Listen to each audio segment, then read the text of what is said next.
বাংলাদেশের রাজনীতিতে আবারও এক নতুন বিতর্কের ঝড় উঠেছে। জাতীয় সংসদের ভেতরে এমন এক ঘটনা ঘটেছে যা শুধু একটি রাজনৈতিক বক্তব্য নয়, বরং তা ছুঁয়ে গেছে গণ অভ্যুত্থান, গণভোট এবং জনগণের ম্যান্ডেটের প্রশ্নকে। ৩০ দিন পার হয়ে গেছে সংসদের পঞ্জিকা অনুযায়ী নির্ধারিত সময়ের, কিন্তু এখনও আহ্বান করা হয়নি সেই গুরুত্বপূর্ণ অধিবেশন যেখানে আলোচনা হওয়ার কথা ছিল জুলাই সনদ বাস্তবায়নের বিষয়টি। এখন প্রশ্ন উঠছে, জনগণের দেওয়া রায় কি সাংবিধানিক কাঠামোর মধ্যে বাস্তবায়িত হবে, নাকি রাজনৈতিক হিসাব নিকাশের ভেতরেই আটকে যাবে সেই প্রতিশ্রুতি? আজকের এই বিশ্লেষণধর্মী প্রতিবেদনে আমরা দেখব সংসদের ভেতরে ঠিক কী ঘটেছে, কেন এই বিতর্ক এত বড় আকার নিয়েছে এবং ভবিষ্যতে বাংলাদেশের রাজনীতিতে এর প্রভাব কোথায় গিয়ে দাঁড়াতে পারে। ত্রয়োদশ জাতীয় সংসদের দ্বিতীয় অধিবেশন তারকা চিহ্নিত প্রশ্নোত্তর পর্বে হঠাৎ করে আলোচনার কেন্দ্রবিন্দুতে উঠে আসে একটি অত্যন্ত গুরুত্বপূর্ণ বিষয়, জুলাই গণ অভ্যুত্থান এবং সেই অভ্যুত্থানের প্রেক্ষাপটে ঘোষিত জুলাই সনদ। বিরোধী দলীয় নেতা এবং জামায়াতে ইসলামীর আমির ডাক্তার শফিকুর রহমান সংসদের ফ্লোর নিয়ে বলেন, এই সংসদ কোনো সাধারণ রাজনৈতিক প্রক্রিয়ার মাধ্যমে আসেনি, এটি এসেছে এক ঐতিহাসিক গণ অভ্যুত্থানের প্রেক্ষাপটে। তার বক্তব্য ছিল স্পষ্ট, যে আন্দোলনের ফলাফল হিসেবে নতুন রাজনৈতিক বাস্তবতা তৈরি হয়েছে, সেই আন্দোলনের মূল চুক্তিপত্র বা দলিলকেই বাস্তবায়ন করতে হবে। তার ভাষায়, জুলাই সনদ শুধু একটি রাজনৈতিক ঘোষণা নয়, এটি দেশের ভবিষ্যৎ সাংবিধানিক কাঠামো নির্ধারণের একটি ভিত্তি।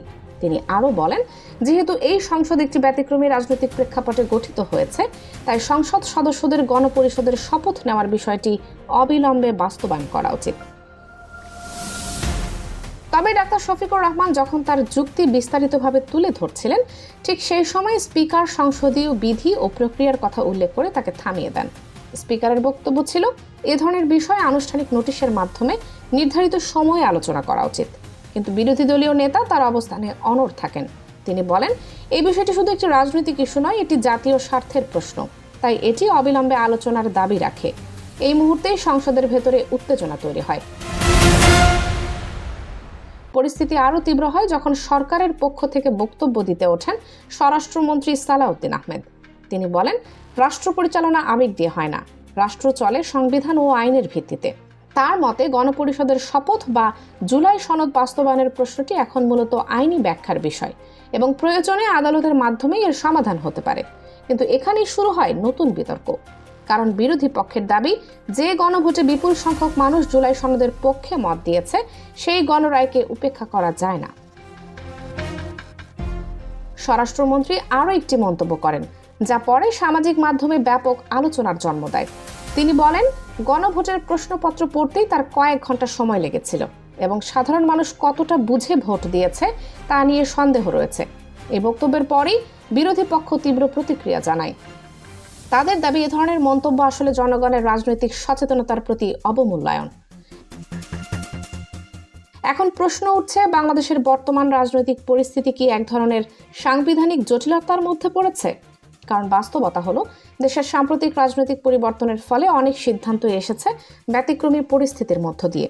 এই কারণে অনেক বিশ্লেষক মনে করছেন, বর্তমান রাজনৈতিক কাঠামোতে আইনগত এবং নৈতিক উভয় ধরনের প্রশ্ন তৈরি হয়েছে। বাংলাদেশের রাজনীতির ইতিহাসে একটি বিষয় প্রায়ই দেখা গেছে, যখনই কোনো সরকার জনমতের চাপের মুখে পড়ে, তখন রাজনৈতিক কৌশল হিসেবে বিভিন্ন সামাজিক বা ধর্মীয় ইস্যু সামনে নিয়ে আসে। 1980-র দশকে সামরিক শাসক হুসেইন মোহাম্মদ এরশাদ রাষ্ট্রধর্ম ইসলাম ঘোষণা করেছিলেন এক রাজনৈতিক প্রেক্ষাপটে। পরবর্তীতে দীর্ঘ সময় ক্ষমতায় থাকা শেখ হাসিনা সরকারও ধর্মীয় আবহ তৈরি করে নিজেদের অবস্থান শক্ত করার চেষ্টা করেছিল বলে অনেক বিশ্লেষকের মত। এখন কিছু সমালোচক বলছেন, বর্তমান রাজনৈতিক পরিস্থিতিতেও কি একই ধরনের কৌশল দেখা যাচ্ছে? বাংলাদেশের রাজনীতিতে এখন নতুন একটি বাস্তবতা তৈরি হয়েছে। একদিকে রয়েছে সরকার, যারা সাংবিধানিক প্রক্রিয়াকে গুরুত্ব দেওয়ার কথা বলছে।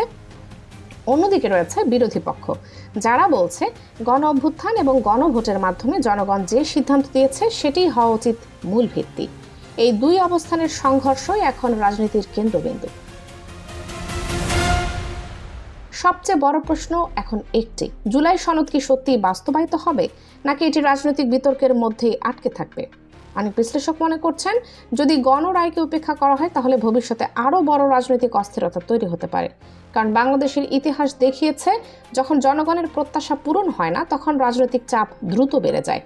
জাতীয় সংসদের ভেতরে ঘটে যাওয়া এই ঘটনাটি হয়তো আপাত দৃষ্টিতে একটি সাধারণ বিতর্ক মনে হতে পারে, কিন্তু এর ভেতরে লুকিয়ে আছে বাংলাদেশের ভবিষ্যৎ রাজনৈতিক কাঠামোর বড় প্রশ্ন।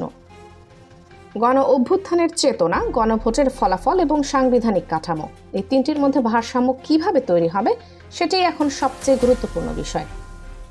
সময়ই বলে দেবে বাংলাদেশের রাজনীতি কোন পথে এগোবে। আপনার মতে এই বিতর্কে কে বেশি যুক্তিযুক্ত অবস্থানে আছে? জুলাই সনদ কি দ্রুত বাস্তবায়ন হওয়া উচিত? আপনার মতামত জানাতে ভুলবেন না কমেন্টে। আর এই ধরনের বিশ্লেষণধর্মী প্রতিবেদন নিয়মিত পেতে চাইলে চ্যানেলটি সাবস্ক্রাইব করে বেল আইকনটি অন করে রাখুন।